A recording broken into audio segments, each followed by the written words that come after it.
Welcome, welcome, welcome to Philly by Night. Philly by Night is a Vampire the Masquerade 5th edition game set in the city of brotherly love and ensconced in the world of darkness. As such, we tackle a lot of dark, difficult, and disturbing topics. This game is intended for those 18 plus. Viewer discretion is advised. These sessions may contain and are not limited to such topics as body horror, personal horror, mutilation, manipulation, gaslighting, use and abuse of disciplines, physical discipline, verbal correction, raised voices, angry tones, the possibility of violence, final character death, starvation and its effects, fictional religious extremism, kindred politics, and my own personal favorite, methods and mentions of torture. And with that, let us see what the darkness holds. It is April 27th, 2025, in the city of brotherly love. As the sun sets beneath the Philadelphia skyline, we are greeted with a new moon. The city is darker than usual. And before we get too deep into things, Mr. Harker, where was it that you havened last night? If last night was the night where we all were effectively It's kidnapped. it's been a couple nights since you've been kidnapped. Oh, yes. If it's been a couple of nights since I've been kidnapped, then he would be havening kind of in the teardrop caravan that he pulls along with his car. Because Okay. he's, at this point, he has learned through trial and error, don't stay in one place. Yep. Staying in the same place for more than a night does tend to be detrimental to one's health as a Ravnos. But we're gonna take a peeky peek. Let's see here. Actually, yeah. It is not difficult. You actually found a spot relatively nearby to the schoolhouse y'all were brought to across from Eastern State Penitentiary. There are a few different parking lots in and around Philadelphia that you can make your way to and be relatively unbothered. But tonight, you were actually able to find a spot near Boathouse Row, which is not all that far. It's only a few blocks, and it's along the Schuylkill River, which is nice because you get a nice little view. But as you as you rouse from day sleep, and that kind of sudden rush of false life comes back to you, you feel your hunger raise a little bit. Not enough to be a concern yet, but enough that you decide, well, maybe, just maybe, getting a little bite to eat wouldn't be so bad. Nearby, where you have parked your haven, there is actually the Waterworks Cider and Beer Garden, which is a nice place for a young gentleman to get a quick bite to eat. And it is not difficult at all for you to find someone, cleave them off from their friends, take them off to a dark corner, whisper sweet nothings in their ear, and uh, take your fill. And as you do, you are filled with that intense sanguine resonance, that just wonderfully sweet life's blood that just, oh, it is it is putting you in the mood. And it just so happens to be that tonight there is a band playing at the beer garden and cider house. This kind of very jaunty, It's not a style of music that you would have heard before, but it is a style of music that is uniquely American. It is a Zydeco band. And there is, a nice combination of horns and accordions, and it calls to mind the Spanish moss draped American South, Ooh. specifically the Delta. And while you have not spent any time there, this music is easy to kind of see that old American South.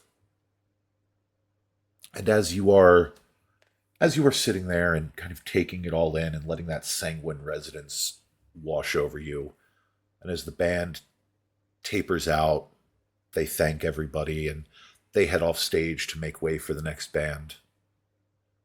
You hear a voice from behind you. Ooh, ain't nothing like the sounds of home. Jesus.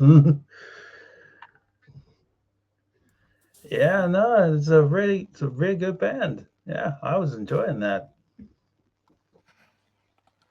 Does Zydeco always good for rousing the blood, don't you say? Yeah, I suppose. Yeah, that's definitely one way of putting it. Yeah.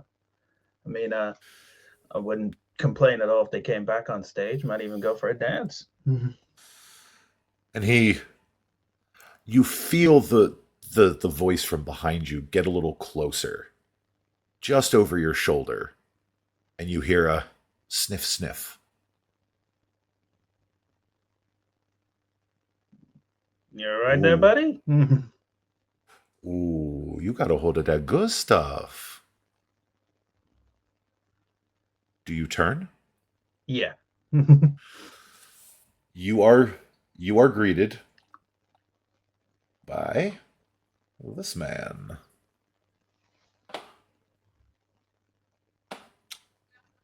If my mouse will actually cooperate.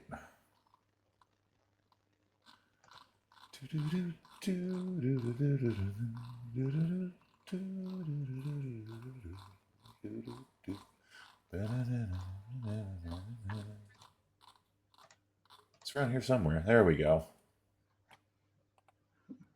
You see this man standing behind you. A very broad, very toothy grin.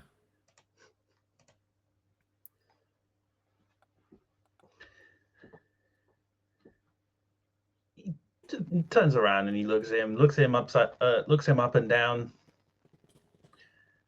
and just kind of just goes like, "Well, I suppose you could say I got some of the good shit. Depends entirely on what you're referring to." And the man will, while still smiling, he'll put a finger up to his nose and just kind of swipe out. Why don't we go step outside a little bit? Do I have an idea as to this guy being like? Is this guy obviously kindred, or is it like? This guy is obviously something, but telling what he is, he he definitely looks a little paler than most. Corey just kind of like weighs up the options and just kind of just goes like, "Yeah, all right, yeah, okay, well, we could take this outside, whatever this is." And the two of you step outside, where you see sitting out in the parking lot next to your caravan is this caravan. Only this time, only with this caravan, there is also like a table and pegboards set out. Like there is a almost like there's a roaming shop that has been set up outside of this caravan. Okay. You see things listed like fragments of the True Cross. Uh, you see uh, old iron nails that are labeled like nails of the True Cross. You've got Saints knuckle bones, uh, just all of this eclectic miscellanea that are on pegboards that you see people kind of milling about, and they look at as the man steps over and behind the table. He engages in short conversation with some folks that are there, and you hear him talking about how these are genuine certified bones of the saints, genuine certified pieces of the true cross, guaranteed to bring you luck, guaranteed to bring you good health. And if you are having a problem with the ladies, well, I have a little bit of, and he'll pull out what looks to be small bottles of like what looked to be maybe bone dust. I got ground raccoon bone here, guaranteed to make you strong and potent all night. And cash changes hands. Individuals walk away with items. And as they trickle out back into the night, you'll see him reach into a tub under the table and hang back up the knuckle bones of the saints, the pieces of the true cross, set out a couple more vials of what looked to be this little white powder, like could be bone meal, could be something else. And he looks over at you. PT Barber said it best: a sucker born every minute. Hey, you come inside. And he steps into the caravan. Well done. Very well done. And he just follows him into the caravan.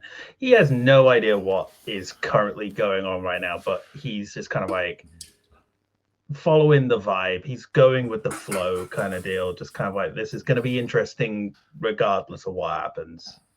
Yep. And as the door closes, he flops down on the couch inside of the caravan, gestures you over to the seat at the dinette. So, I need you to know, I have you at a bit of a disadvantage, you, because I know your name, but you have never met me. And he holds out his hand. Etienne Guidry. Most people just call me Carousel. Reaches out, takes his hand, and then just... When you take his hand, it is icy cold.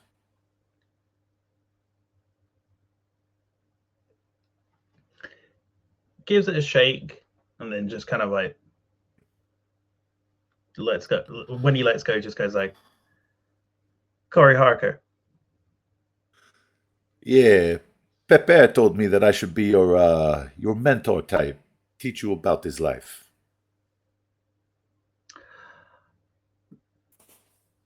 Ah, right, this stuff. Yeah.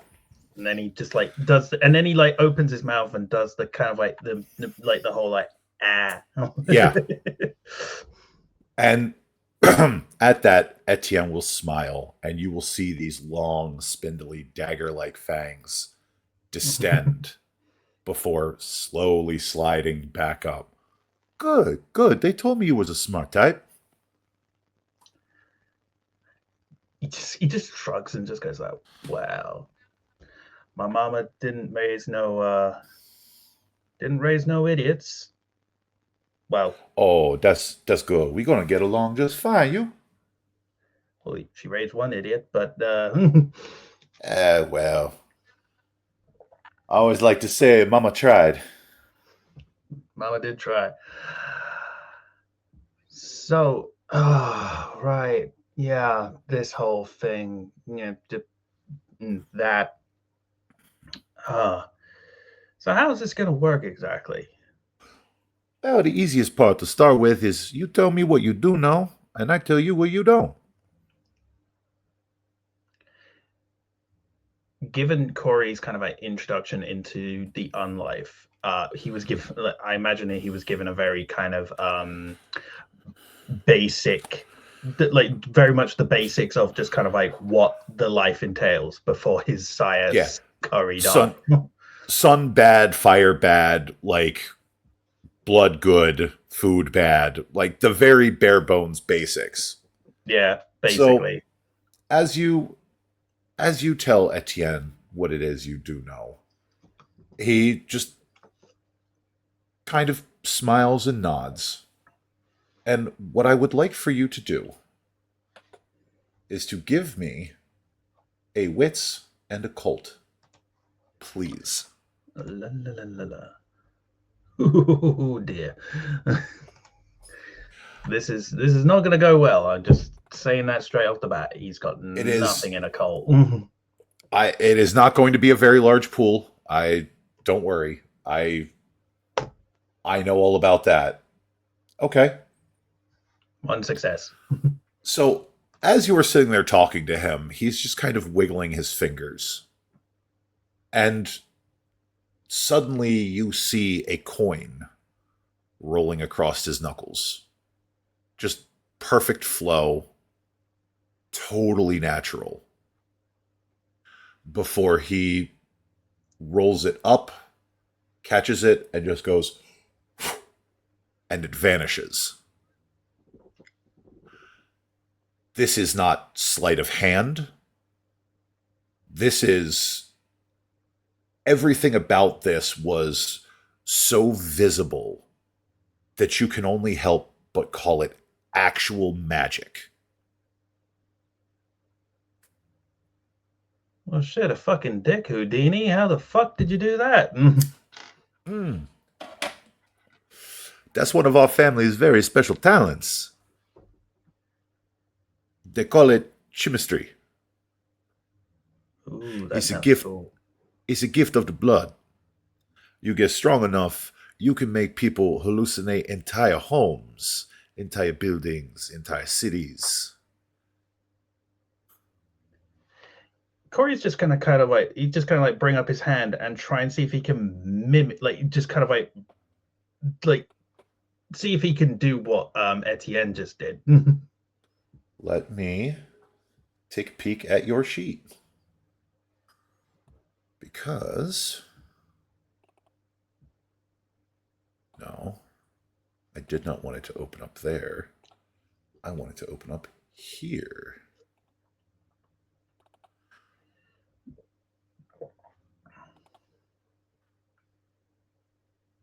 There we go. Let's see what you have. Okay. So, if that's the case,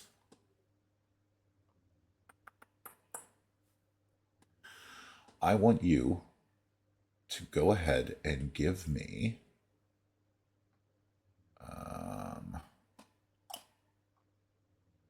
and I had it open before the session started, and that's going to kind of tick me off.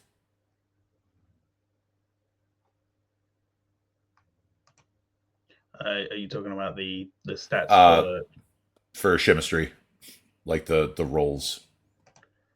I think I've got the companion PDF. Hang on. It's in... It's companion, isn't it? I think it's the player's guide, yeah. We have... Oh.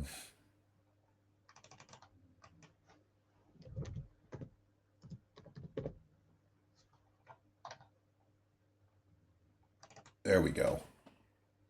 Oh, you go? So yeah, go ahead and give me a rouse check. Yeah.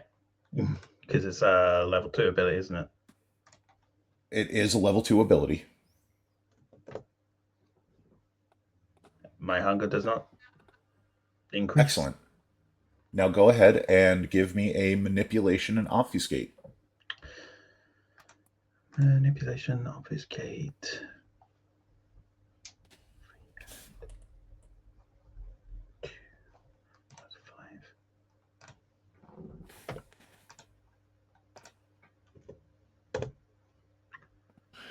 Ooh, can I burn a willpower for that? You can absolutely burn a willpower for that.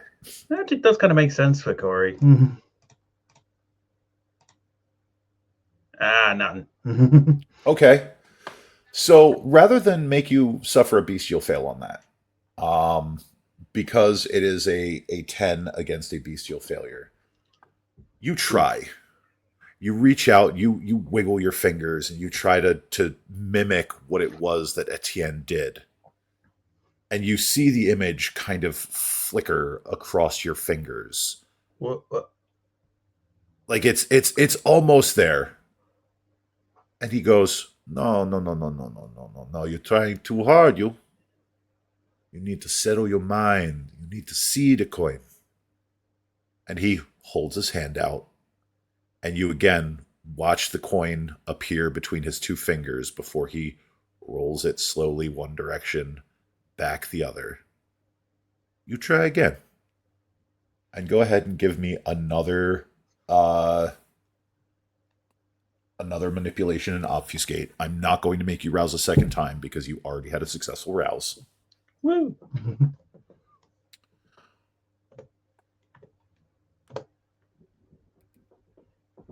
Still. You know what? Again. Click reroll failures. I'm not making you spend another willpower on that. Just click reroll failures because No, this this is dice a ball hates me, man. wow. Wow. Okay, you know what? No. I'm taking this. I'm taking the reins on this. I tell you what, this dice ball absolutely hates me tonight, man. And Etienne will reach out and kind of grab your hand and go, "No, you're trying too hard. You have to let your mind go. Feel the coin. Know how it feels in your hand."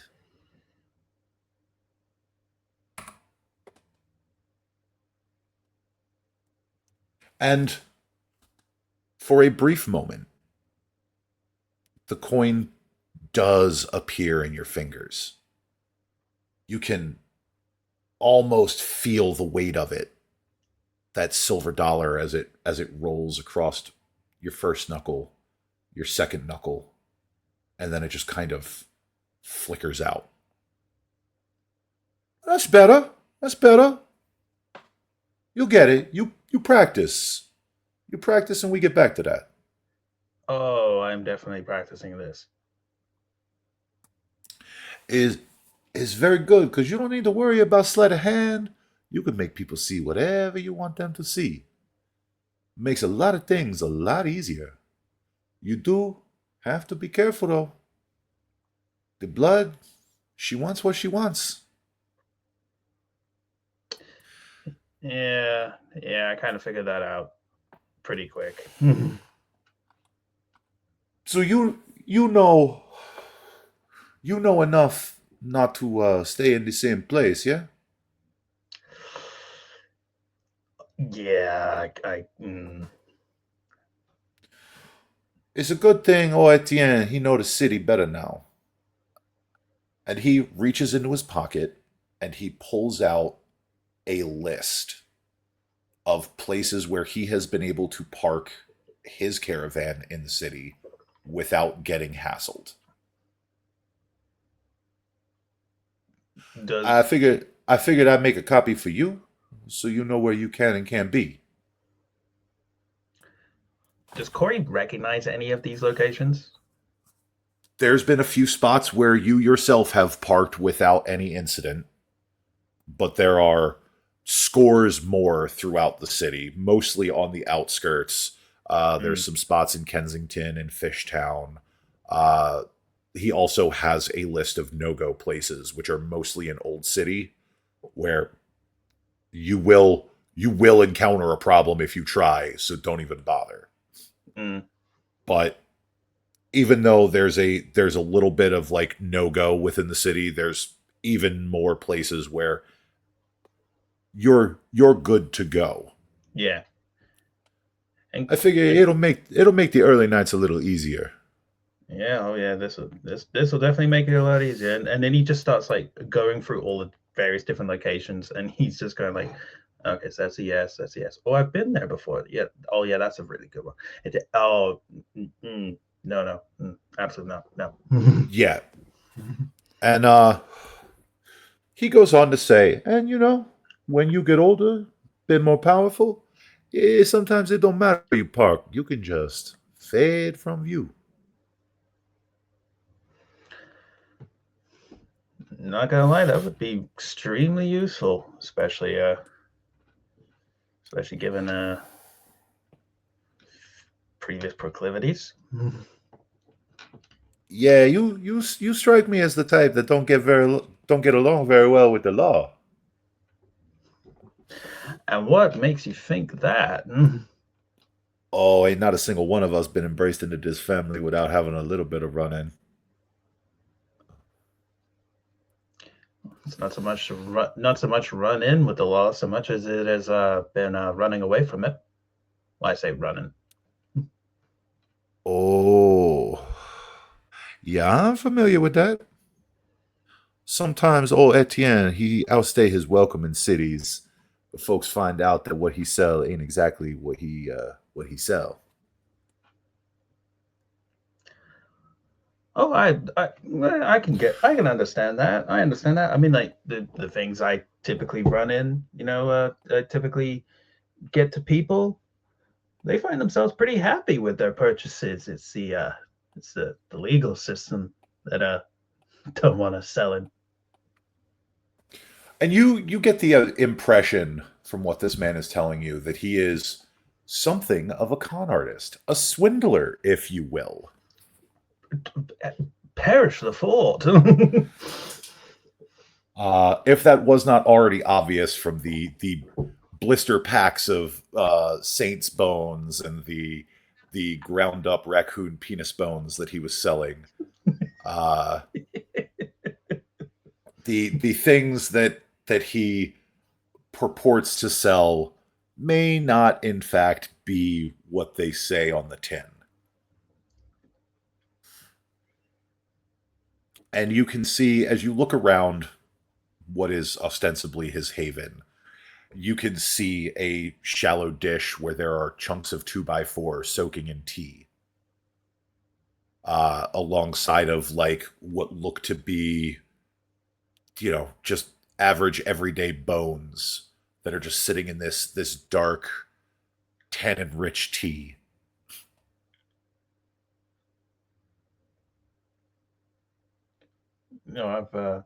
I've seen quite a few operations similar to this, but this is quite extensive and sophisticated. Oh, well, the thing is, you got to make the bones and the wood look suitably old enough. Mm, Ain't nobody gonna buy fresh wood thinking it's part of the true cross. no, not even slightly. Hmm. And he kind of looks to the bones, and he's just like like in his head, he's just kind of like, is there a way to make it look even more authentic? Like in his mind, he's just kind of like, There is, you know what?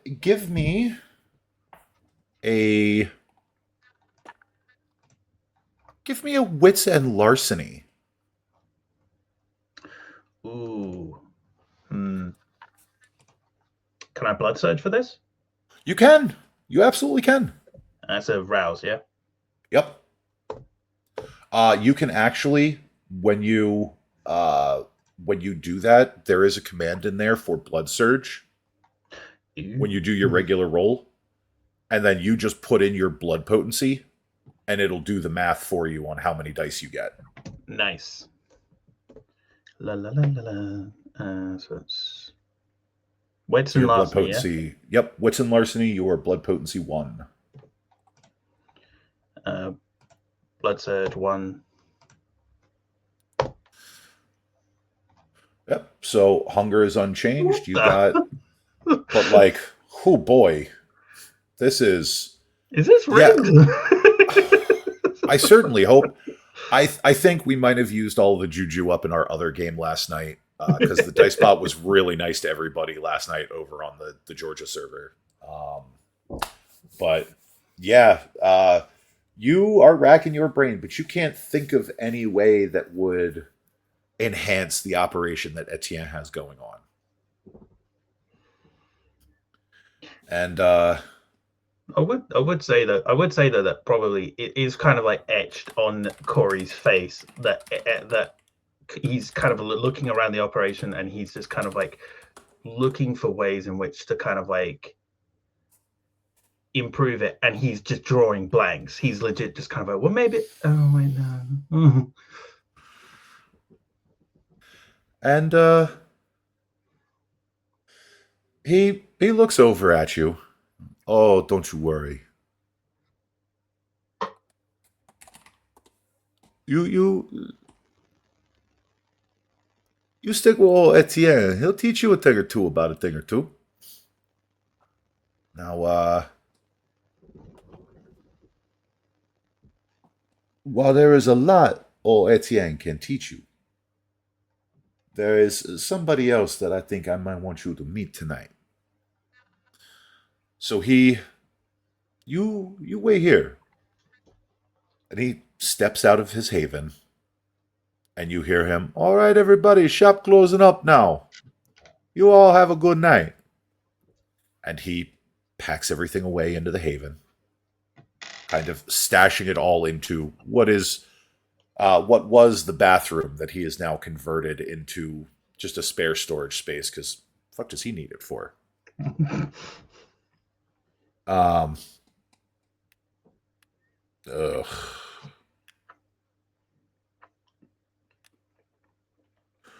Of course, my headphones were like, "We're not getting any inputs. We're going to turn off now." Okay, okay.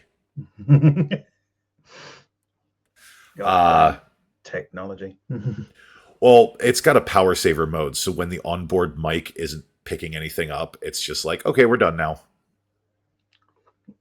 I would highly recommend calling in your local glass walker, because that is some tech spirit stuff. Oh, absolutely. I will call in Jeff. It'll take him a while to get up here from Augusta, but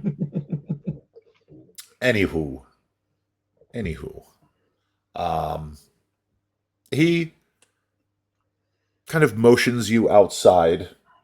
He you see him disconnect the trailer, kind of lock that up, lock up Mm. the outside, wheel the car around, and it is like stepping into the past. This is like an old 50s style, but it's got the trailer hitch on the back.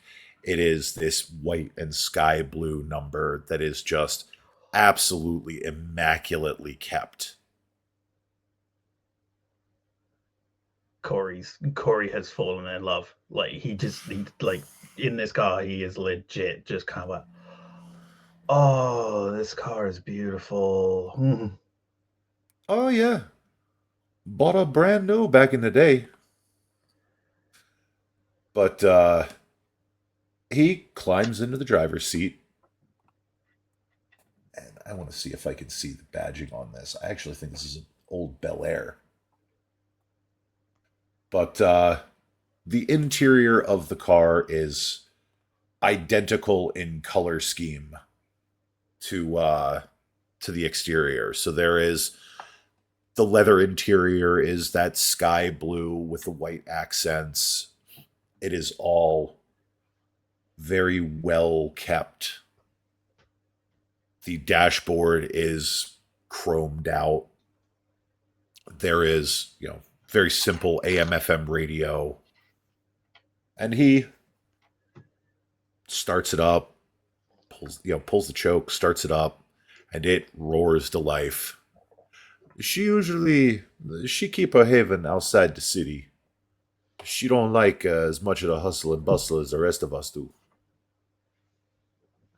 And he begins to rumble on down the road. Before too long, you find yourselves on the highway.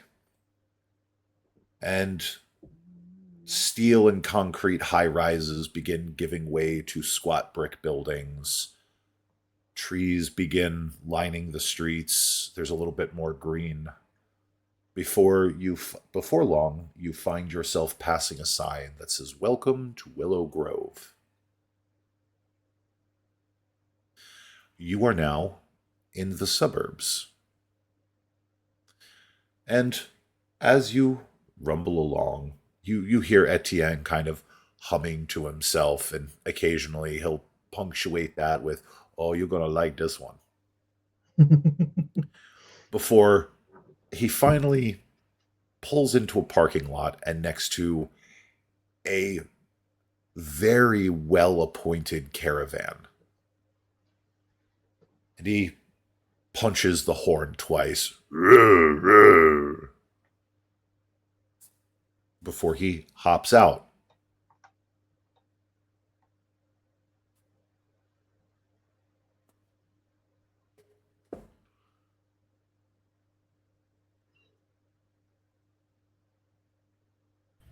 Boy, every time. Every goddamn time. Oh, Cher, you couldn't get rid of me. Like a bad rash in only 2 days ointment.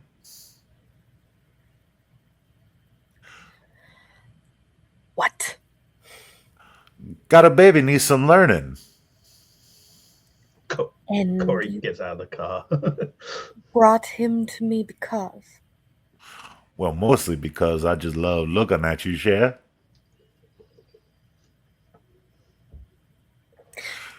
You do realize that there's not a whole lot I'm going to be able to teach your baby? Oh, but you were around when I was taking a nap, you. Yeah. Hey, who else could teach the babies a deep lore like you? You do realize. Have you actually forgotten, or are you just intent on driving me insane? Little column A, little column B, you know I drive you wild, Cher.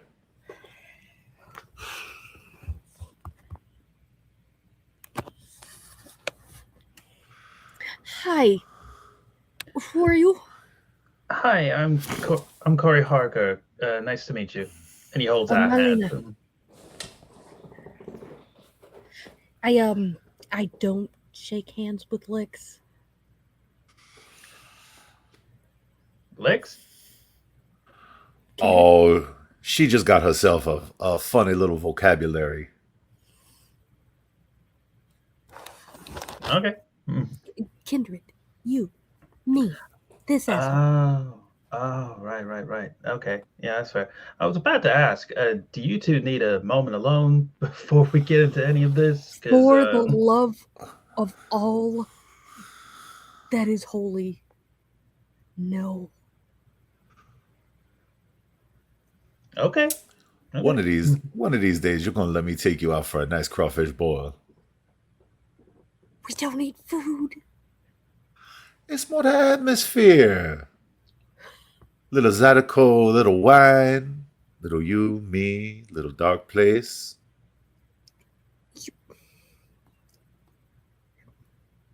You're a Ravnos, right? Yeah. And he brought you here to learn history? I don't think you can see it because the camera's a bitch, but there is an eye right in the hat. If you check your player channel, there is the face claim for Melina there. Yeah. And just the big eye in the middle of the hat. Well, you were around for the week of nightmares. You remember what it was like. Papa Etienne, he was taking a nap. If you ever call me Maman again, I will carve out your eyes. Oh, see, now you're talking my language, Cher. You're Ravnos, right? Yeah. And just brought me out here, said I need to talk to you. I know a lot about the history. Yeah, like what was this he mentioned? Some week of nightmares? You were asleep. You were asleep for a whole goddamn week? It was longer than a week. I get real tired sometime. I mean, I feel that. Well, what's it going to be, Shay? You going to invite us in out of the cold, or you going to make us stand around all night? Fine, fine, fine, fine. Come in. And he swaggers in. Corey just kind of follows in, and as he enters, he's just kind of like, "Thanks for having us in your home."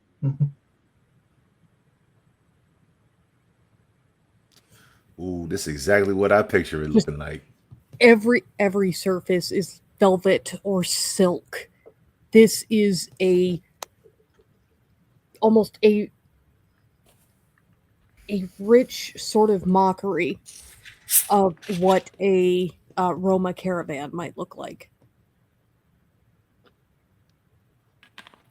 The crystals appear to be actual gemstones. There are herbs in jars and incense burners on just about every surface.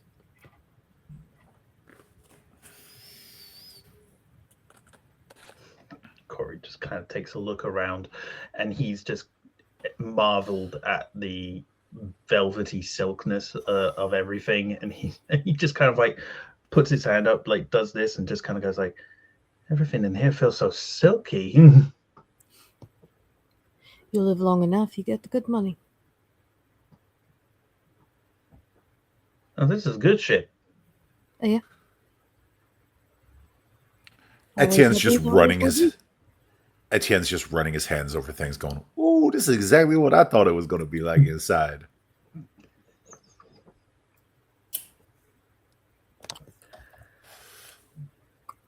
Eyes.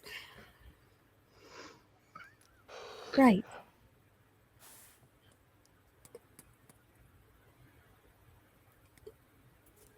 What the fuck do you want, Gudry? The Wicked Nightmares. Teach the boy a little bit of our history.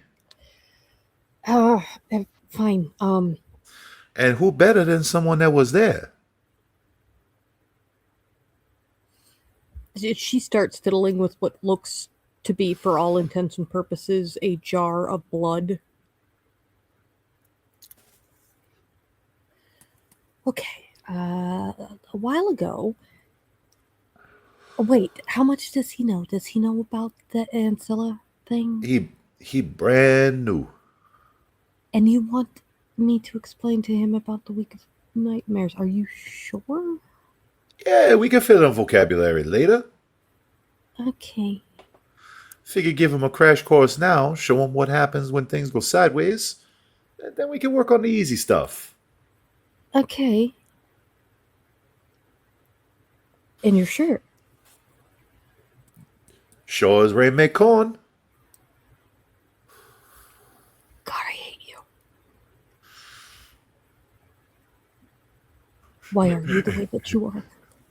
Mostly unresolved childhood trauma and the embrace. Listen, okay. I typically live my life about 100 miles per hour anyway. It's why they call me Bolt. Look, a little while ago, not that long ago. How do I fucking start this when you don't know anything? You are aware that there are different kinds of us, right? Yeah. I met some recently. Like there was a guy. He had like a full he had his face covered up, and then when he took it off, it was like a bat. Kind of. It's common among the Nosferatu. Yeah. He met Papere. He met the little judge boy, the little wolf girl. Yeah, I was pretty much told like what I was, and given like a crash course. What would you say? The basics? Fire bad, daylight bad. Yeah, fire bad, sun bad, blood good, food bad. Yeah, and he just power blah this too. Right. So there are 13. There are 13 that we recognize. 13 separate bloodlines, which come from 13 separate matri and patriarchs, which all stem from one curse. Okay? So it's like a family tree, or multiple family trees. It's Sort kind of. of like a family tree, yeah. Except we all descend from one. Right. Got it. Okay. The Okay? very first murderer. I wasn't going to get into faith. It is. It's not so much faith that it is stories, you know. Cain. Some call him Cain. Like Cain and Abel? Yes. See, I told you he'd catch on quick. Well, shit. And as Cain began to spread the curse and create those that would live forever alongside him, certain aspects of the curse change. For example, Abysmalard, who is the progenitor of your Nosferatu friend. Powerful, ugly. Oh, that's not the way I heard it. I heard it was a scar. Eh.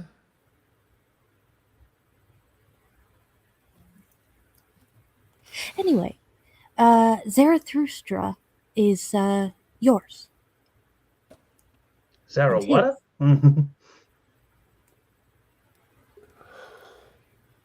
Zarathustra, the oldest of us. Zarathustra. Right. And I am going to put that in your chat so you have it. That's Corey. that is Corey just straight up just being like, what is this name? Right. And she's just still playing with this vial of whatever. What Whatever. appears, for all intents and purposes, to be very thick blood.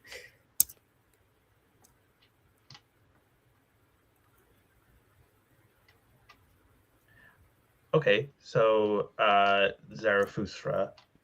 Now, there came a day when all of the oldest of us went to sleep.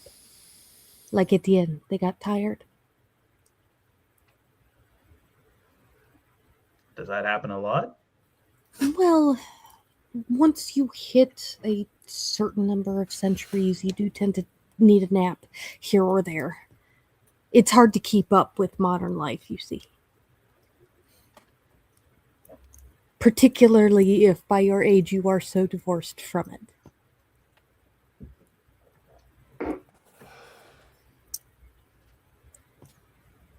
Yeah, that kind of makes sense. I can kind of see it. Sometimes it's for injuries, sometimes it's the powers not quite working the way that they should. Sometimes it's, well, so we'll do it this way. The older you get, the more likely you are to hear a voice.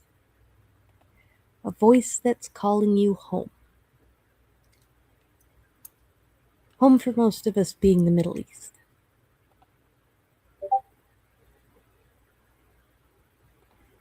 Right. Huh. Nobody comes back from the call. And Oh, we found out why. these what you call them, matriarchs, patriarchs? The eldest of us were calling descendants home so that they could devour them and regain their own power. Oh, right. So it's kind of the lamb being called home to slaughter. Yes, exactly. And the week of nightmares was the week that Zarathustra woke from a millennium-long sleep and began to call the eldest of us back home. Oh. Oh, shit. And not just the eldest, most powerful. The closest.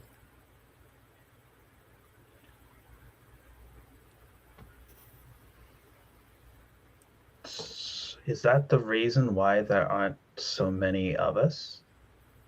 Well, that's part of it. The call The was rest come later. The call was so strong. There was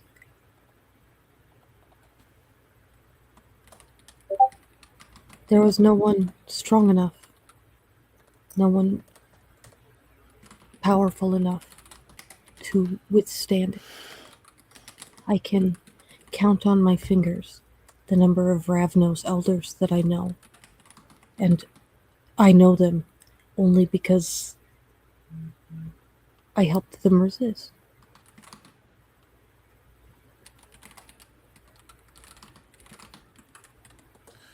I happen to be one of them.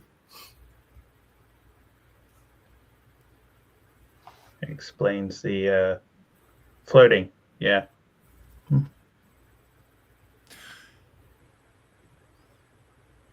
He does still carry a torch. I mean, can you blame him? Yes. Yes, I can. Fair enough.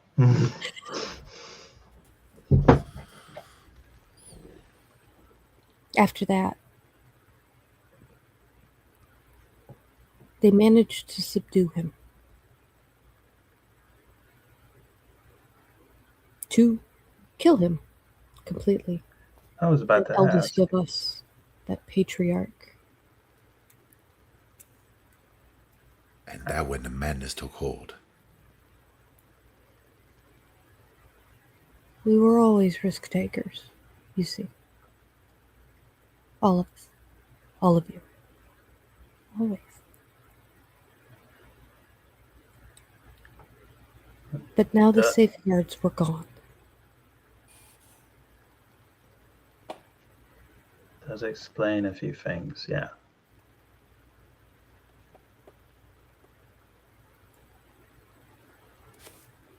I mean,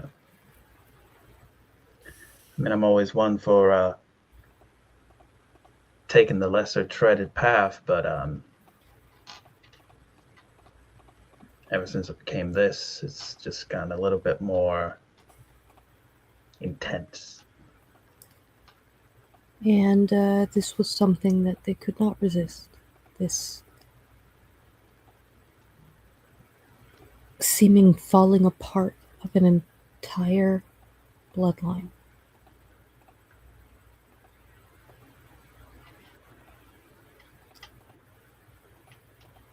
Right, okay.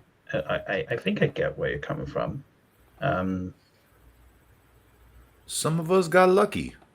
Others fell apart at the seams, tore each other to bits.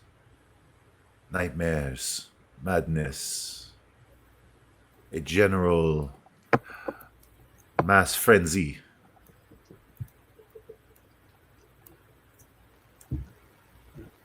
And of course, that doesn't make us look good to anyone else, which probably fueled the blood hunts that came after.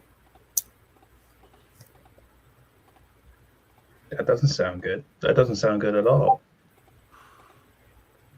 Oh, No. trust me, it was a time waking up to that.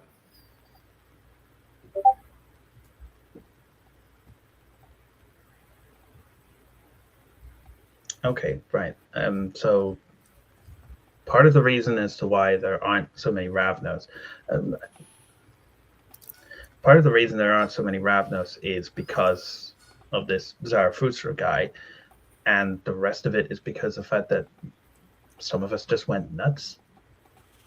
Oh, not some of us. All of us. Most of us. Everyone that was awake lost their damn mind. Some of us survived. Most of us did not.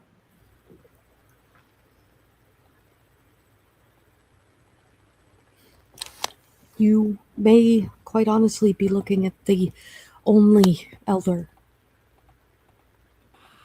this side of the Atlantic. Shit just got real fucking quick. So let's take a second and take a peek inside of Mr. Harker's brain pan. How's he feeling receiving all of this information? Boom. His mind is being blown right now, and it's that thing of like for every answer he gets, he's got like a million questions to like accompany it.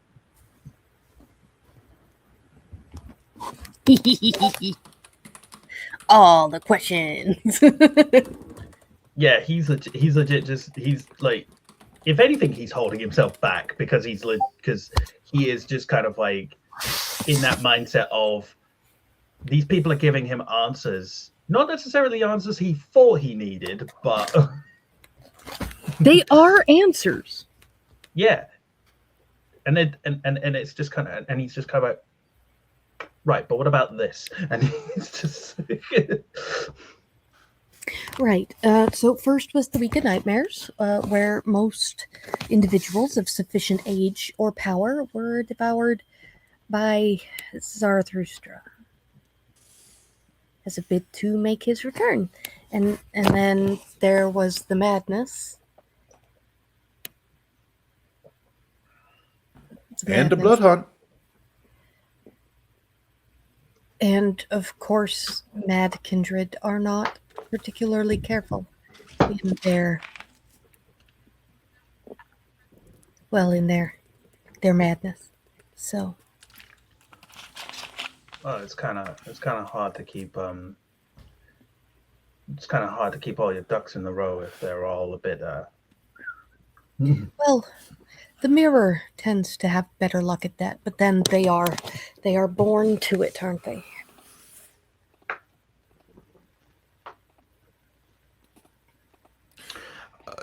She talking about the clan of the moon, the Malkavians. You ain't met any of them yet, but you will.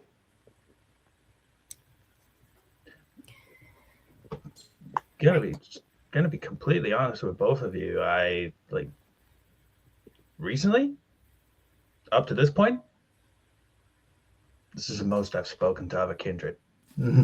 You are rare. And you are going to want to be careful with that. There are those who wish to collect what is rare. It's why most of us in the family, we make it a point not to broadcast what we are too quick. Now, Pepper, he's no problem. The man, he run so many places for people to be. He like to keep folks safe, you know? So him, I would not worry so much about. The prince of the city, she's a good sort too. You may get a chance to meet her grace soon enough. But for now, we gotta get you taught up. Which brings us to a little bit of vocabulary. See, we, and Etienne will gesture back and forth between him and Melina, we are what they call elders, capital E. You, un bébé, you are what they call a fledgling, still wet behind the ears. After you have done some learning, have a little bit of use to the city, they make you a neonate. From there, if you can survive long enough and pass your trials, they make you Ancilla. Ancilla, the next step down after us. Then you manage to survive long enough, gather sufficient power, prove yourself to be a mover and shaker, you get that capital E.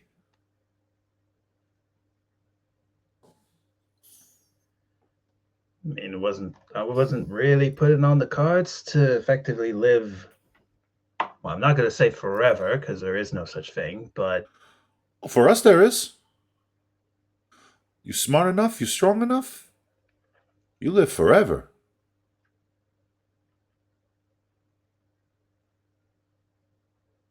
Yeah. Pepper's got what? 800 years in him?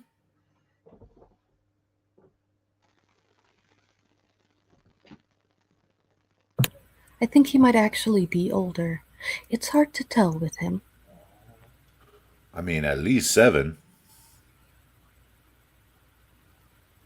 What's the oldest any of us have ever been?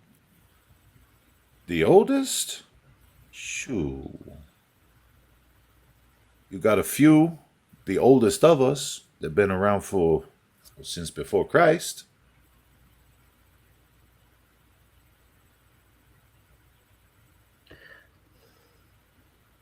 I'm gonna be completely honest with the two of you. You guys are blowing my mind right now. This is something. Then you got that French boy run the club. He got 3 and some change. You would get along with Laurent. Oh, I love his club. You should come with me sometime, Cher. Show you a good time. Absolutely not.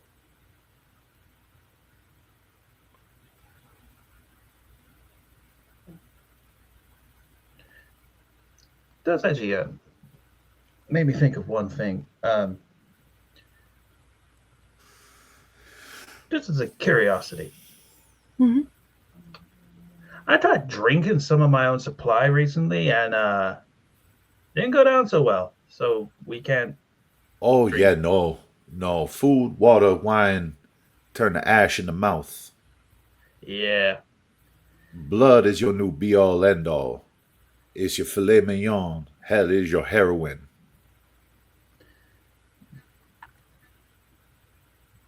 could be better, could be worse. Mhm.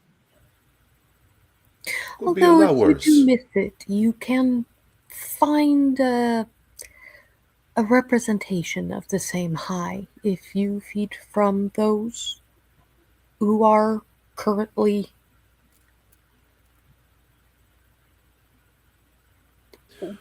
what is the word? Oh, right. Oh, okay. So kind of like shotgunning. Kind of. It's almost like passing it through a filter. Oh, You okay. you find somebody hopped up on the good stuff. You take their blood. Suddenly, you're hopped up on the good stuff. That's fair. Actually, more serious question. What's with the what's with the bursting into flames thing? Oh, the sunlight. She's not your friend no more. Oh, yeah, well, I kind of figured that, but not, but like I woke up at one point. It was nighttime, and I felt like I was burning. You stayed in the same spot too many times. Oh yeah, I figured that out real quick. Like, but what's with that? Oh, so just like we all have our own gifts, we all have our own curses. And for most Ravnos, that means being completely unable to remain in one spot.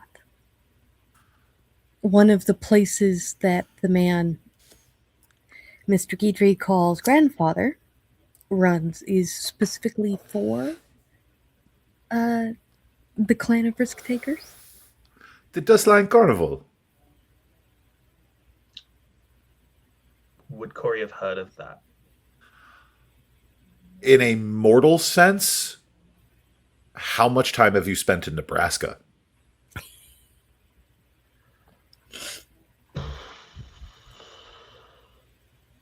Probably the like you probably might have gone there like once or twice to do some business and then like headed straight back and like you never would have stuck You around. you may have seen a flyer, but not enough that it would like instantly stick in your memory because travel around enough and you'll see flyers for all manner of things, all manner of Yeah, carnivals, festivals, what have you. So it is you've heard of one carnival, you've heard of them all. yeah, and he legit just kind of like when he when he hears like the Dustline Carnival, Corey just looks at Melina, looks back at Etienne, and just goes, That's fine. We're in winter quarter anyway. Means they're probably down in Florida. You won't catch me dead anywhere near Tampa.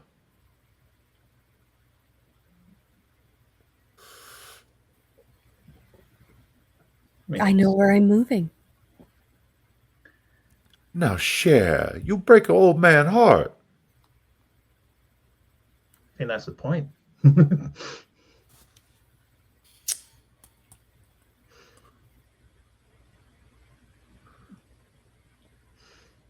You know, I always act devil may care, but we both know you run my show.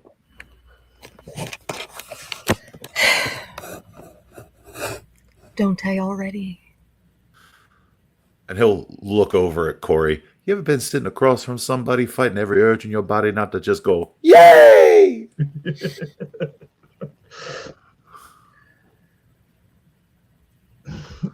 he just Corey just gives Melina a look of just kind of like it's that smile, but underneath it there's just something that just simply says, "This guy's nuts." This man has lost his rabbit loving mind. Melina gives the same look back, like, I know, and I've been dealing with it for decades.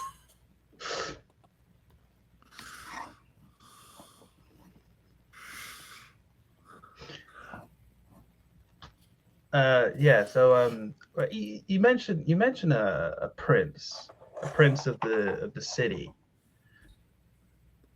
The sexton is back. No, it's his wife. Yeah. Terrible shame what happened to that man. May he rest in peace. I didn't hear that he was dead. Well, that's word on the street. Well, there's word on the street, and then there's The word under the street. Etienne just kind of shrugs like, I heard what I heard. Right. There's what you hear and there's what's true. Correct. You do catch on mighty quick. Trust. Some sources you don't.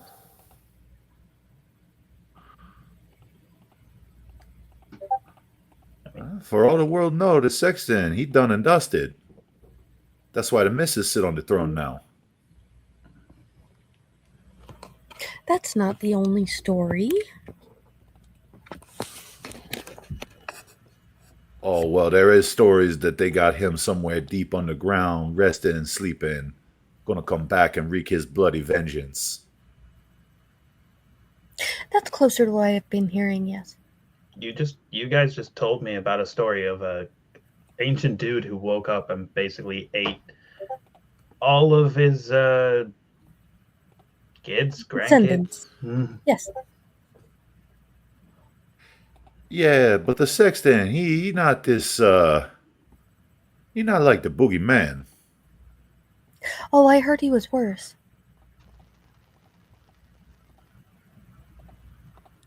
I'm fairly new to the city myself, so I've heard some of these stories, but you know how people like to exaggerate, mythologize. Right. You didn't hear about the T-Rex, did you? Oh, now that I heard about. Nasty bit of business down in the sewers. So, the 13, there's one of them. There's a Mitzi. They are flesh grafters, masters of manipulating the very skin off your bones. Word is, one of them went a little crazier than usual. Took the bones from the Natural History Museum, made a T-Rex out of it. That's where the fuck that went?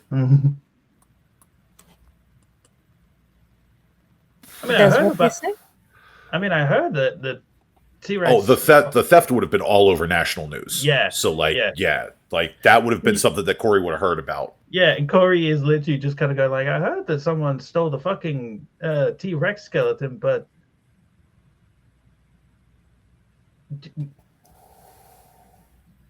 that is some Jurassic Park meets Hellraiser shit. Yeah.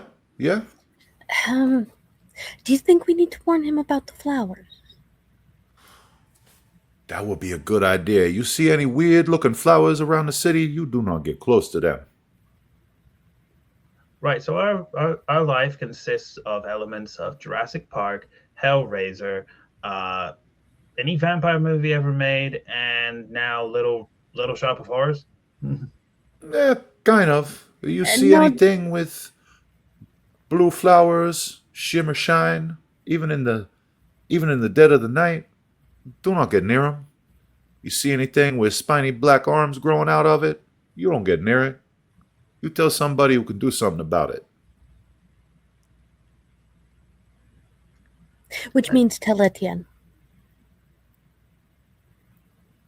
I mean, Which means tell Etienne. And there's a grim resignation to the man's voice. Corey Like literally you don't just love it. Corey just gestures to Etienne and just said, like, you did say you were my mentor. He did in fact say that. That was something that he said. He's like, no, I thought this was gonna be fun. I don't want to do work. Why, Etienne?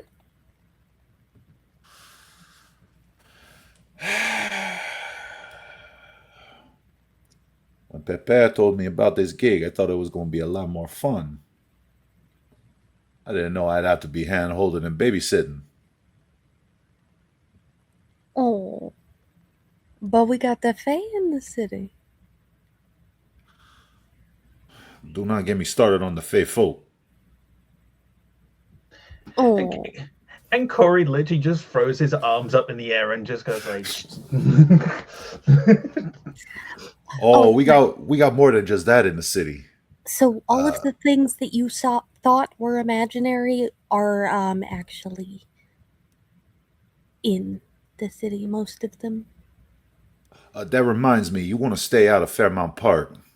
The wolves, they claim that area. of course there are fucking werewolves. Thankfully, we got a truce going with the Garu.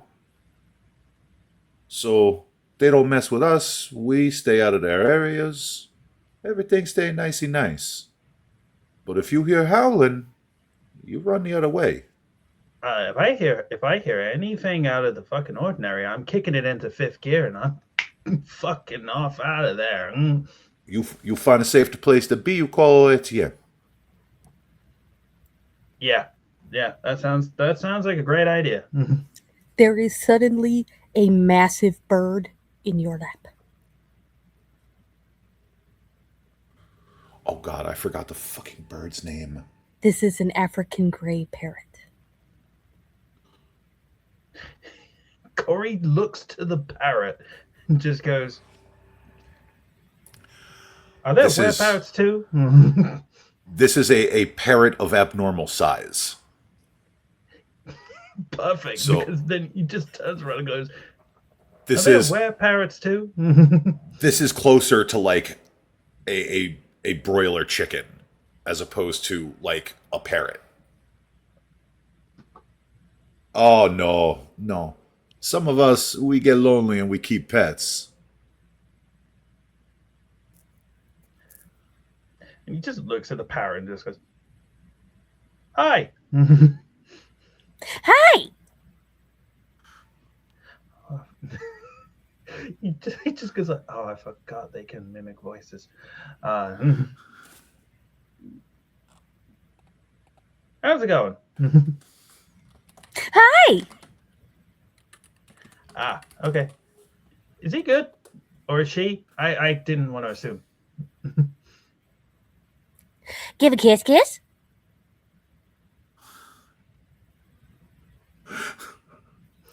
He just kind of like looks. He looks to Melina as if to say, like, "Is that a thing we do?"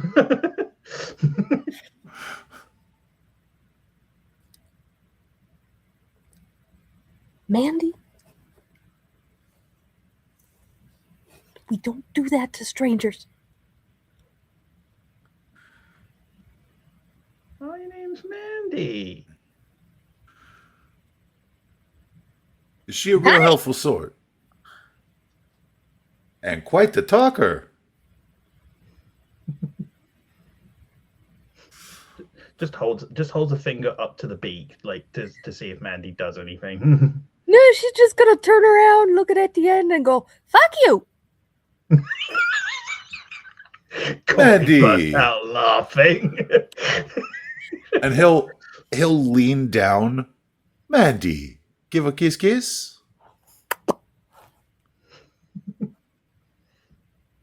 And he just rubs the top of the bird's head. Some of us, we have the ability to acquire ourselves pets, like your sewer rat friend. Oh yeah, with the great big hairless rat. Yeah, Yeah, that was a cute rat. and the longer we have them, the bigger they get. Like that, like the dog boy.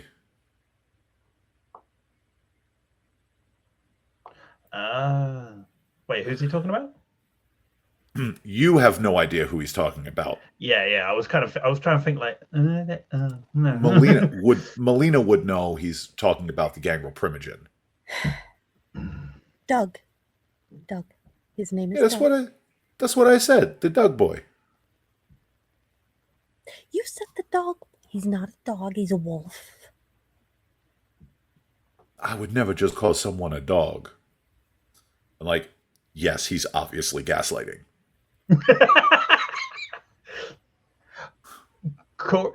Corey at this point, much like the kid who has like found the pet while the two parents are arguing, is just going.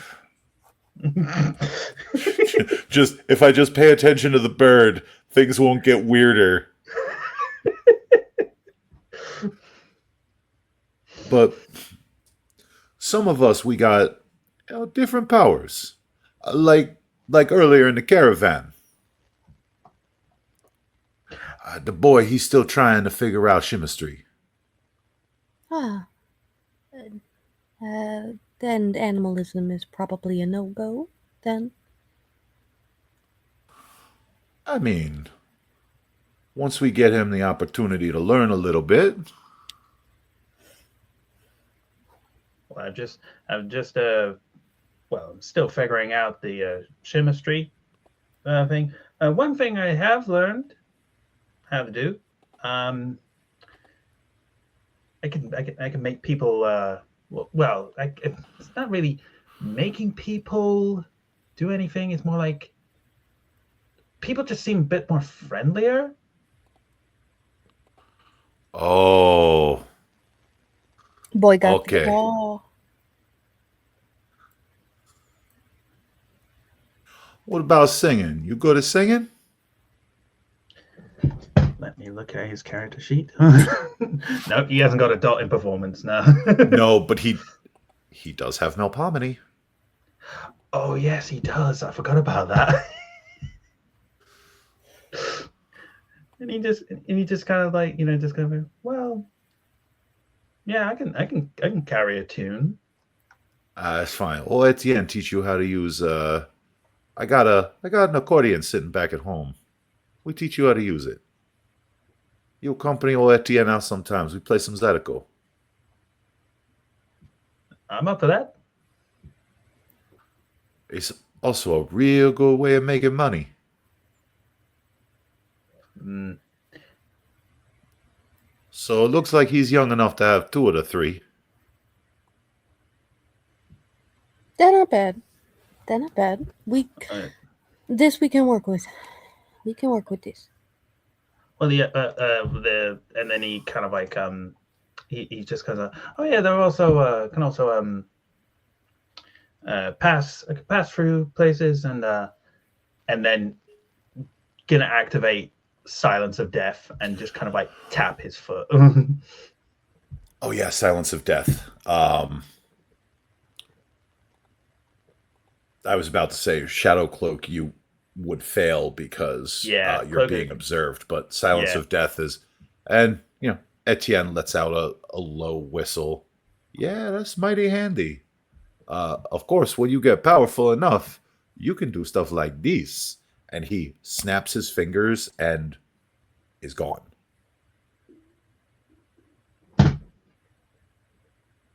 show off. Before he pops back into existence. Well, you gotta show the boy something to work for. Ever so slightly closer to Melina. Oh, trust me. Some of the things this one can do. Oh, were we expecting a demonstration? No, no, no. Just letting the boy know that when it comes to kindred, safe is a relative term. There are some folks scratch your eyes out as soon as see you take another night. Some folks be real, real nice to you while waiting to find exactly where to put the dagger. Now, here in Philadelphia and the greater area, the prince, she has this idea that we can cooperate, get along, complement one another. So we try real hard to follow her edicts, lest you find out why they call her Alicia the Merciful.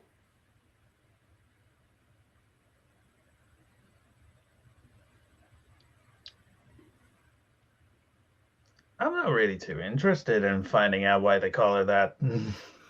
Me personally, I've grown very attached to my head. Yeah. I find it a lot easier not to piss off the powers that be if I can help it.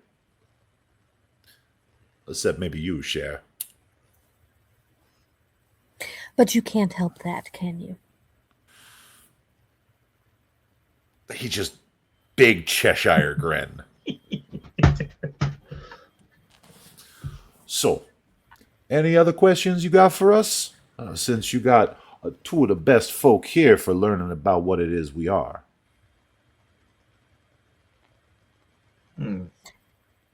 I think you're the best for learning about what it is we are. That's true. One of the reasons I love you so much is you an oddball.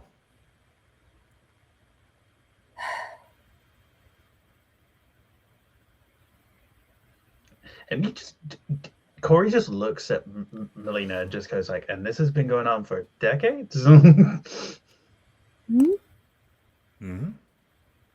Oh, he ain't giving up. No, there ain't no quitting, Etienne. and he like continues like just like with a single finger just like stroking the back of the Mandy's head and just you mentioned something about what was it, animalism? What's that specifically? Oh, that is one of the powers common in our family. Most families have an affinity to 3 different powers out of all of them. For example, the Ventru, they're really good at scrambling brains, making themselves real hard to kill, and being mighty persuasive. Then you got the Nosferatu. They're good at hiding, real strong, and they got an affinity with the animals. For us, we good at hiding, we good at persuading, and we get the animal friends sometimes. Animalism, it not just allows you to influence the critters around you, but there are also certain powers that let you rile or tame the beast, let you put it to sleep. What's the beast? The beast is the thing that live in the back of your head, make you thirst for blood, whisper awful, terrible things to you. Oh, that fucking prick. That is the beast. Now you can ignore him for a little while, but the beast, he always wins. Not always. except in very specific circumstances. But for most of us, with the exception of Cain's favorites, the beast, he always win. Always get what he want. What's the best way of shutting him up? Giving him what he wants. Oh, so it's like having a toddler inside your head. It's Yeah. like having a toddler that can take over your body in the back of your head. Yeah. Ugh. That we call a frenzy. Whether it be out of anger, out of hunger, or out of fear. Here. A frenzy is a kindred's worst enemy. It overrides all your instincts. A hunger frenzy would make you chow down on your coterie mates without so much as a single itty bitty speck of remorse. Fear can make you tear ass across the county without any care for who sees you moving faster than fast. Like seeing an old ex. More like being in fear for your life. Usually it's fire, the sun. Those things will provoke the fear. Then there's rage. Rage, she don't care. It's that fire that burn in us. Rage will make you tear someone limb from limb for slighting you, hurting a loved one.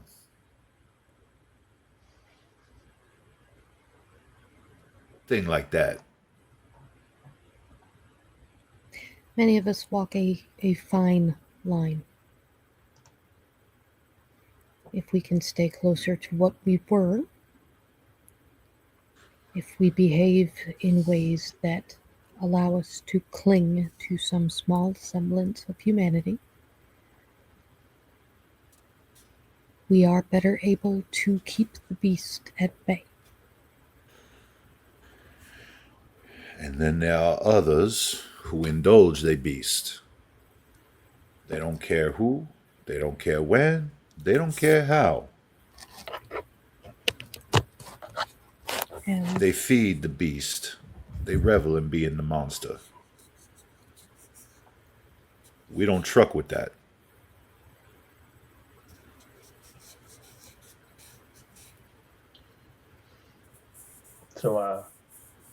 So what you're telling me is that I got a thing living inside my head wants to basically just have its No. way. I am telling you that you live inside your head. The beast is what you are now. Oh, even better. It is the darkest, most indulgent part of you. All them bad thoughts, all that bad juju, every nasty little thought you ever had, any crime you ever committed, any time you ever hurt somebody, that's the beast.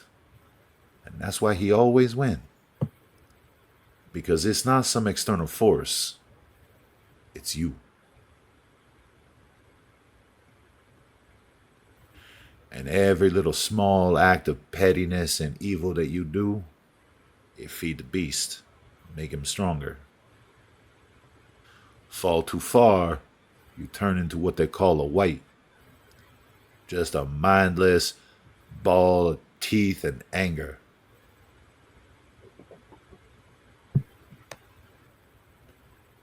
So the battle's already lost in that capacity. To No. some they think it is. But the battle wages on every single night. The war not over. The war never over. Not until you give in. That's why we have, most folk with any sense, have people Immortals they keep around, remind them what it was to be human. You don't never tell anybody who they are. You don't ever let anybody see where they live. You keep them secreter than secret. Because if somebody want to hurt you, they're going to hurt them first.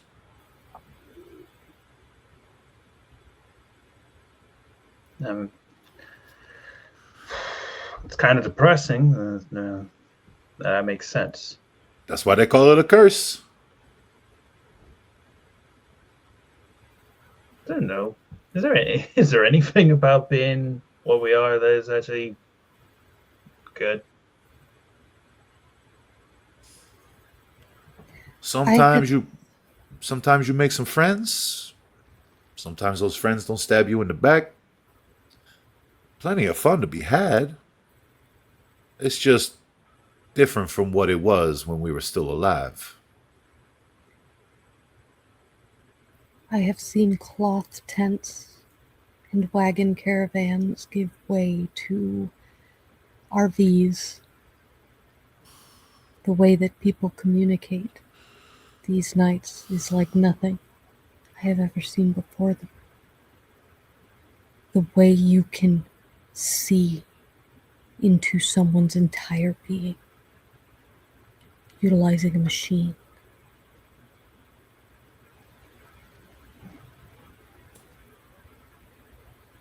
You've lived long enough to see the future become history. Yes, Hell, I lived long enough to see science fiction become science fact.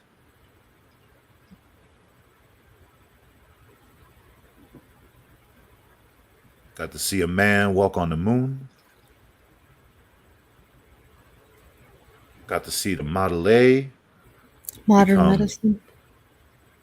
Oh, now that's a good one. The atom bomb turn into nuclear power. The Hubble telescope. Seeing parts of this universe ain't never been seen before. There's time to read every book, learn every little thing. There's time to make money like you ain't never seen before.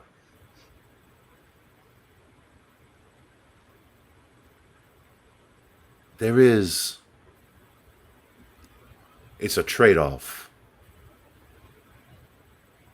Yeah, we got basically forever.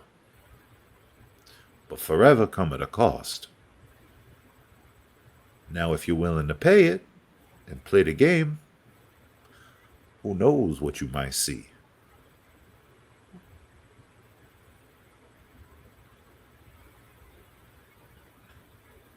But I ain't gonna lie to you. These nights, they get long. They They get do. lonely. You watch smiling faces turn into flowers and gravestones. If they get lucky.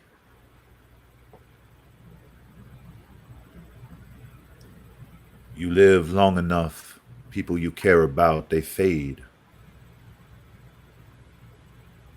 Shit, I can't even remember my mama's face.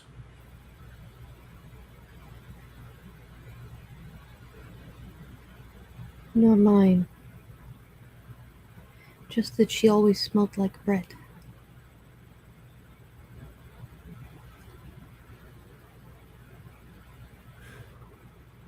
And with that long life comes things like changing your name. Etienne ain't always been Etienne. You learn to adopt new names as the years drag on, so New folk don't face. suspect. Sometimes new face if you find somebody talented enough. Sometimes changing the few things you can. Different makeup. Wardrobe update.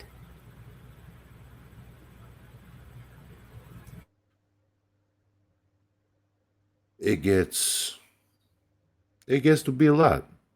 I'm not going to lie to you about that. But then there are the things you can see, the things you can do. Watch cities rise and fall and rise again. Watch fashion trends circle round and round. Watch something that was considered just for outsiders turn into the new in.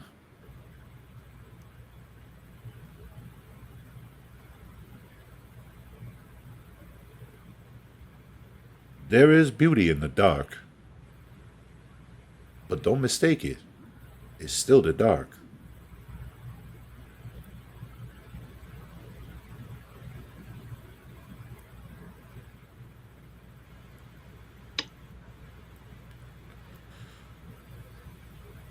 You have me at a boatload of money. And he gives a grin to Melina. See, boy after my own heart.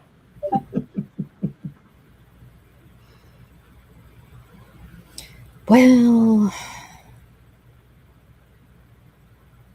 you do all tend to share a similarity in personality type.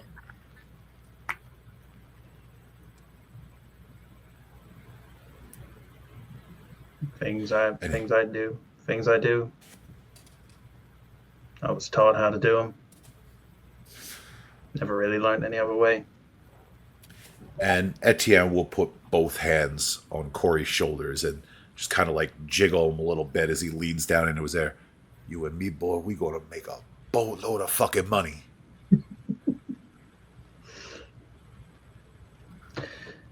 And just Corey nods at that and just goes like, "Sounds like a plan." Well, we bother poor Melina too much for one evening. We telling the boy tonight, or when he needs it. And Etienne's face drops a little bit. Might as well rip the band-aid off.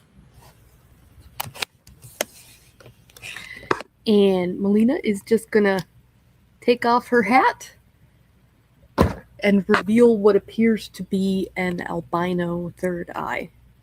And there it is, just blinking on her head.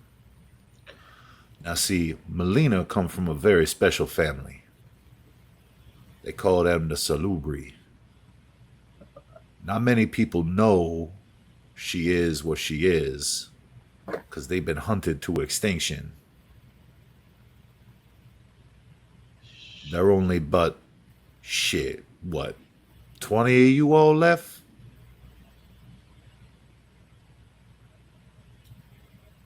"17, last I knew."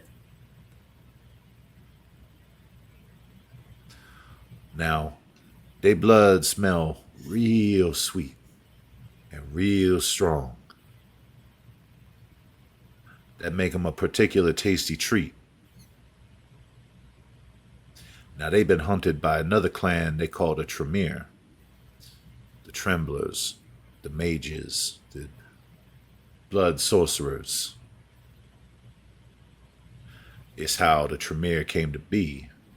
The usurpers. Uh-huh. So you don't never tell anybody Melina's secret, or you're gonna have a problem with old Etienne. Yeah? I ain't telling anyone shit. And he just pats Corey's shoulder. Good boy. Smart boy. You're gonna go far in this world.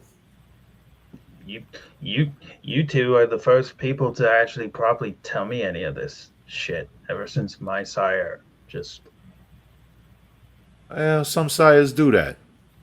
That little wolf girl you got with her. Her family, they do what they call the bite and bolt. Leave them to fend for themselves for a winter before they come back and collect them. Make sure they up to scratch. that's a Some dick move. some families keep you under their thumb for a long time, like the Blue Bloods. They make sure they teach and teach and teach till you can't be taught no more. Sometimes 100, 200 years before you're even considered a person. I take it back. That's a dick move. Well, the sexton, he's not so bad. He wasn't so bad for a blue blood. Kind of weird one, that one. But not all Ventru is good people. Most of them, they got it in them that they need to be the ones in charge. Divine right of kings, they call it. Divine right of assholes, I call it. Last I checked, this isn't the last I checked, this isn't the United Kingdom of America. A lot of what you know from your life ain't gonna mean much of anything in this one. We got princes all over the place. That's what the Camarilla call the head honcho of any one city. The Sabbat, they call them bishops. The Anarchs, they call them barons. These are the different political affiliations that you can find in and around our world. You hear somebody called a bishop, you give them a wide berth. You don't fuck with what they keep, and they leave you alone just fine.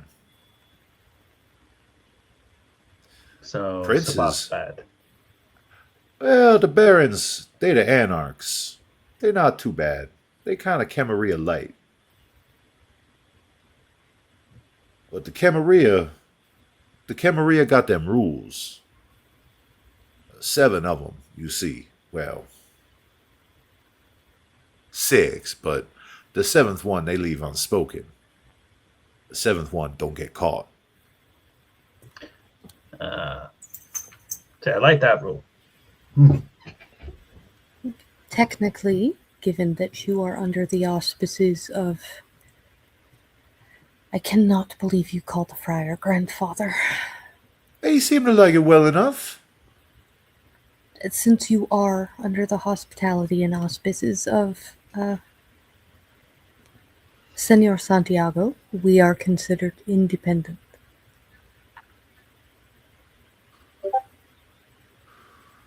Which is a good place to be.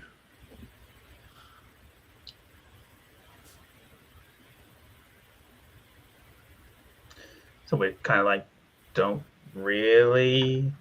No. One way or the other? We not Camarilla, we not Anarch. We certainly ain't no Sabbat. The Sabbat, the folks that call themselves Sabbat, mostly just monsters. They revel in the blood and gore, think that we should rule the night out in the open, treat people like nothing more than cattle. Now, I will admit, we need to feed on them to live, but that don't mean you can't treat them with a little bit of respect. I mean, yeah. We were people at one point. Yeah, but we not people no more. And that's an important thing to remember. We are, as they say, the undead predators of the night.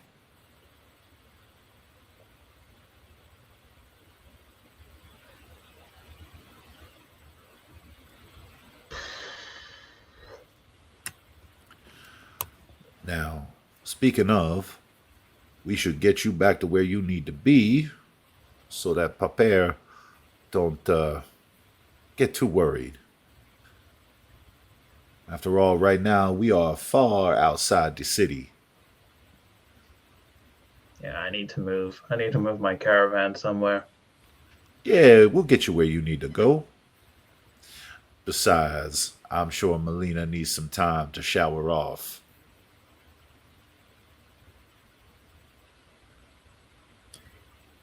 You remember where I am. How could I forget? Not you. Oh, I appreciate it. The history lesson, the lesson in general. And If you are hurt, If you are driven towards madness, you come here. Okay. Sounds like a plan. And if I need to, I'll bring you here myself. Now, and he kind of turns and brushes along one of the counters. Melina, dear, please go ahead and give me a wits and awareness. You motherfucker. That back.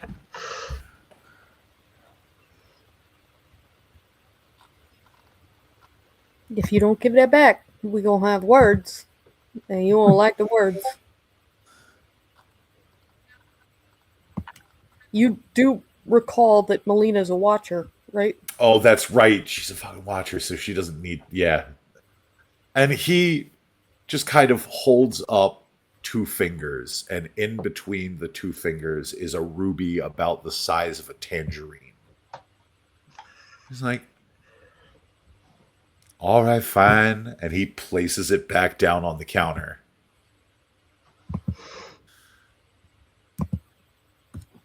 Etienne, you ain't never gonna be able to steal from me. But you know I gotta try. Besides, how else am I supposed to keep myself sharp if I don't test myself against the best? Stealing everything ain't nailed down.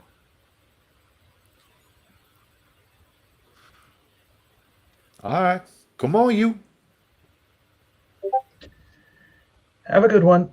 And he just he says to Melina, and is the bird still on his lap, or is it flown somewhere else?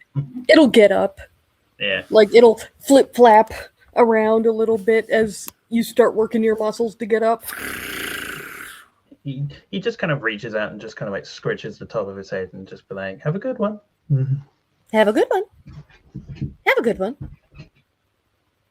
Fuck you. And he looks to Melina, and he just does the like zip the mouth close, as if to say like, I ain't saying anything to anyone. Your secret is safe with me. Yeah. Because I'm gonna forget it in 2 minutes. So and as he gets out, he's just kind of like looks to the car and just goes like, "Mind if I drive back?" You gonna let him drive your car, Etienne? Etienne looks at Corey with this just almost genuine look of disgust. You gonna ask a man to fuck his wife next? You let him drive your car, I'll give you a kiss goodnight. Well, I suppose that certain circumstances we can always. And he digs into his pocket and tosses Corey the keys.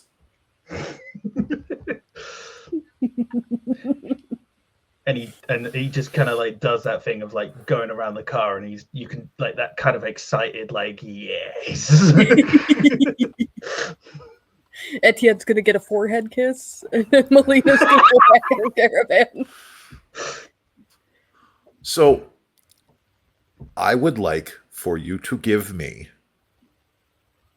a resolve and drive. Lovely. Resolve and drive.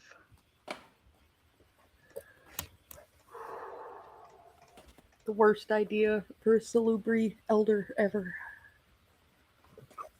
But I love it.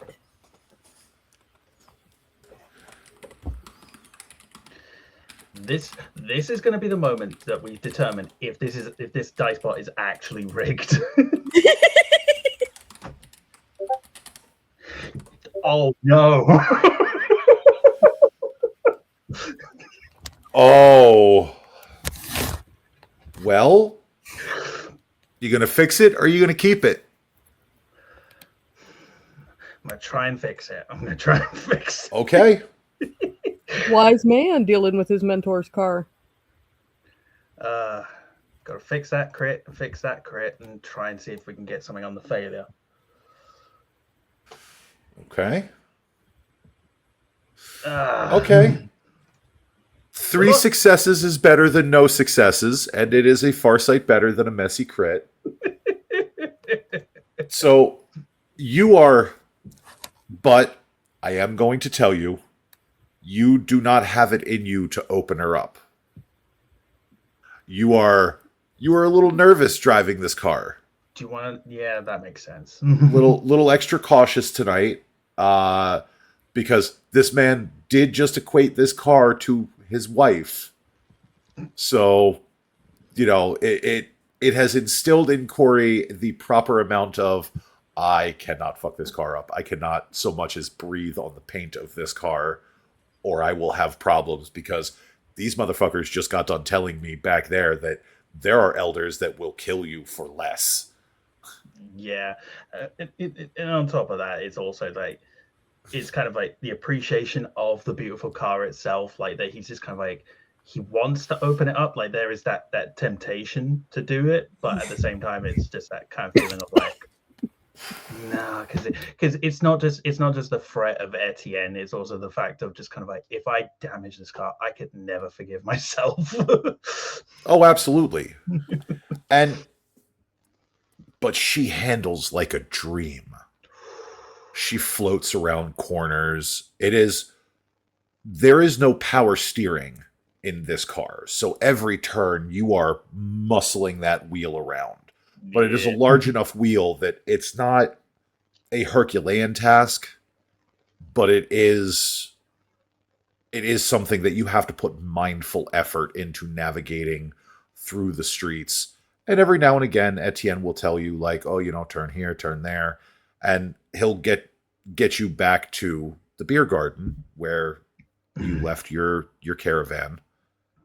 And he gets things, he'll park, or you'll park, he'll tell you where to park, and then hop out, and he'll just unlock his caravan, and with one hand, he'll just pick up the tongue, which should tell you another thing about him, because this does not look like a light trailer.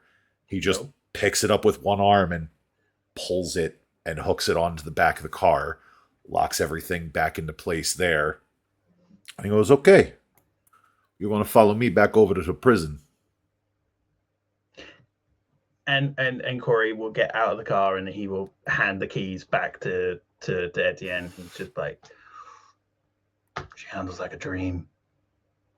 Oh yeah, she my best gal. And he just kind of like lovingly fondles the one of the rear fins of the car, and he'll get in, start her back up, and the two of you will head over to a large parking lot over by the prison, and you can see the schoolhouse that you had been taken to from the parking lot. Yeah. And as he gets out, he says, we should be good enough to hang here for the night. After all, I'm fairly certain that Pepper is going to have something for you in the coming nights. So, good to stick close, yeah? Yeah, you said once you learn all the general stuff, you gotta like prove yourself useful. Oh yeah, then they put you to work. Mm.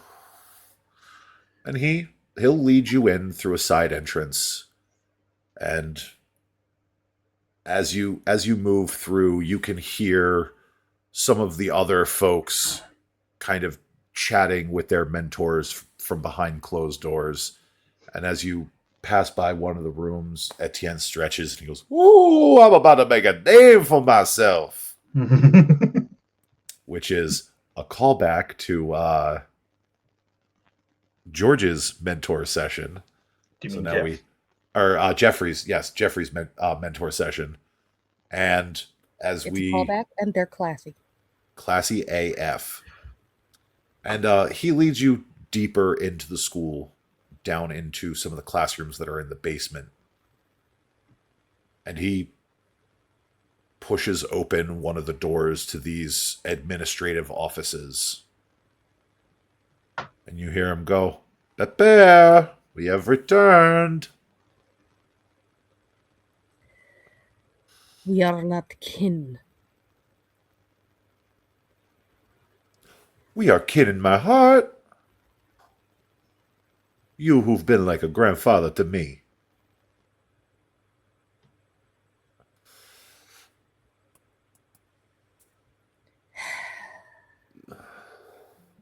Ain't you never had family before, Friar?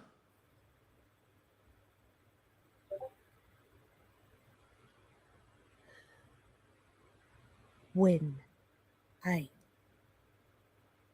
was living,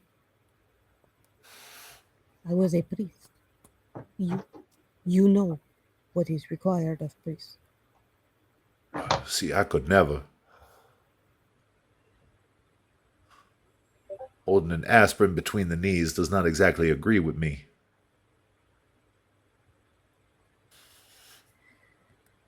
I have my child.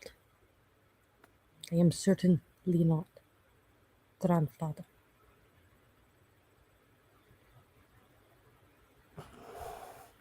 It's more of an honorific.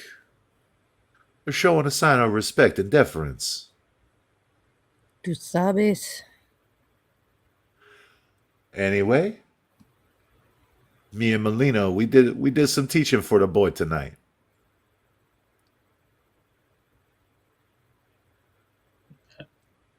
you met Melina.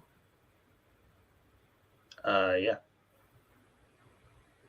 How is she?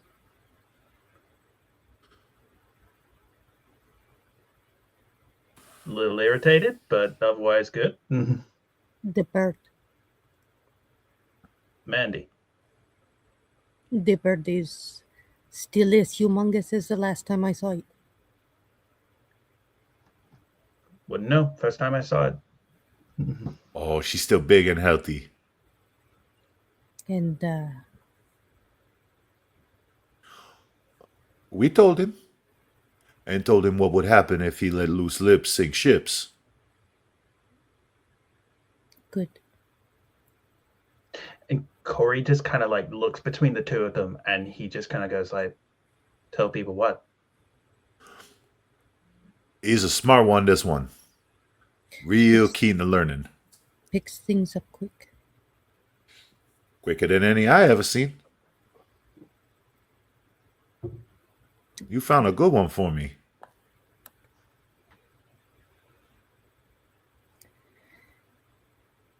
Mr. Harker. It would. One of the rules that my people abide by is that they will do no damage to those others who are under my protection. While you have been told, I need you to understand. Speaking certain things, I will consider violence.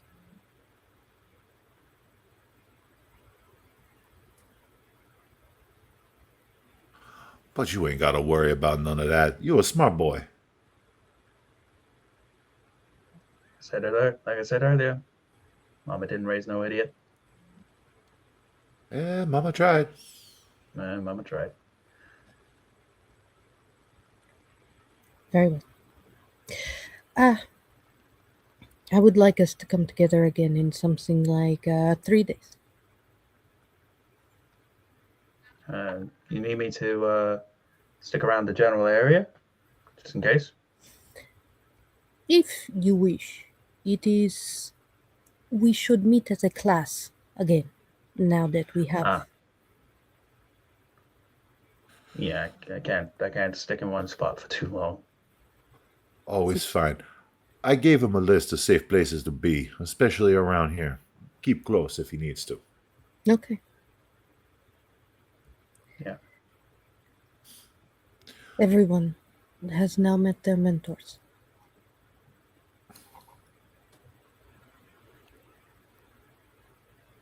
And let me tell you, You should go, Yep. grandchild.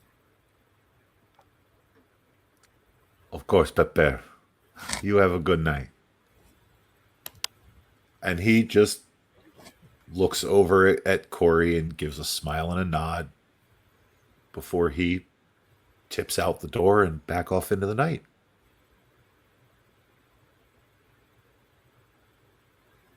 He is insane. But you can learn from him. He's a little bit nuts, a little bit eccentric, but he seems to have a good head on his shoulders for the most part. I don't know how he keeps it there half the time. Oh, I've met plenty of people who should have been dead a long time ago. He avoids most of it by napping. Weird, considering the fact that that's mostly where, good chance to get someone.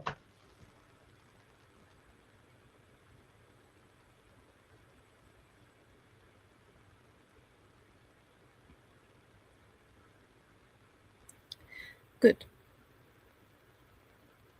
You learn best from those who share something with you.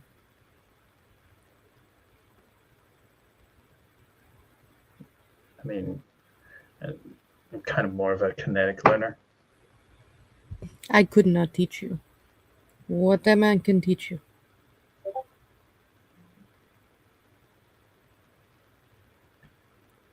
But there are some things I can teach better. And then he vanishes and he walks away.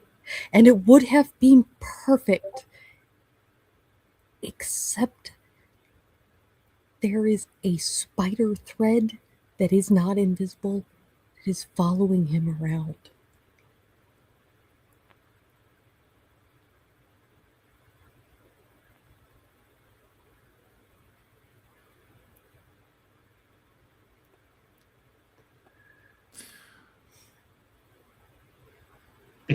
Just Corey just watches the spider thread, and he's just kind of having this look of like, do I say something? Do I just stay silent?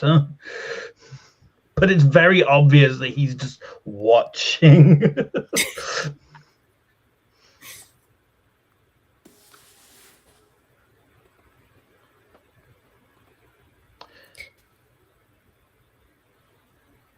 Buenas noches, Senor Harker. Then the voice gets further away.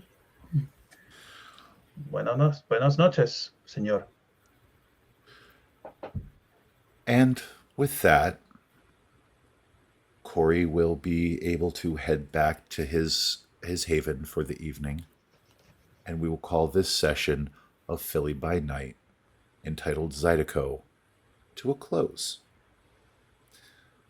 We're going to go around the table once again, like we always do. Who are you? Where can we find you? Any fun projects coming up? The like. So we are going to start with our player, Mr. Harker. Tell us a little bit about yourself. I am the Wandering Demon. I play Corey Harker, the Ravnos. You can find me pretty much primarily on TikTok under the Wandering Demon, where I do a bunch of mostly skits involving my World of Darkness characters, D&D characters. I also do voice acting work, which I do take commissions and suggestions. On to my glorious and gorgeous partner in crime.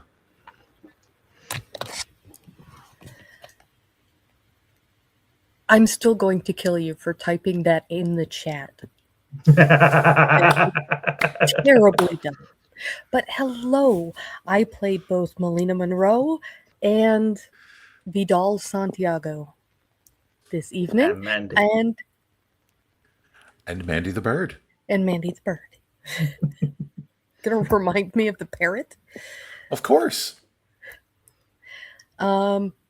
As always, I am one of the storytellers here on Philly by Night. I am also the record keeper for all of the weird that has happened in our canon. I am G'dayFX on TikTok. You can find me at G'day_FX. On YouTube or Blue Sky, it is Good Day Effects all smashed together. A lot of my content is going to be makeup focused or writing focused. So, if that boats your float. And last but not least, this asshole. Hi, everybody. I am Einar. I am the lead storyteller here for Philly by Night. I run the New Guard table. I help with the Emissaries table. I help here with our newest baby table, Sireless Behavior. You can find me here, there, and everywhere at Einar_TTRPG, with the exception of Blue Sky, where you can find me at Instar's Orbit. I don't post much, but when I do, I like to think I'm funny. You can find Philly by Night at our various socials at Philadelphia by Night.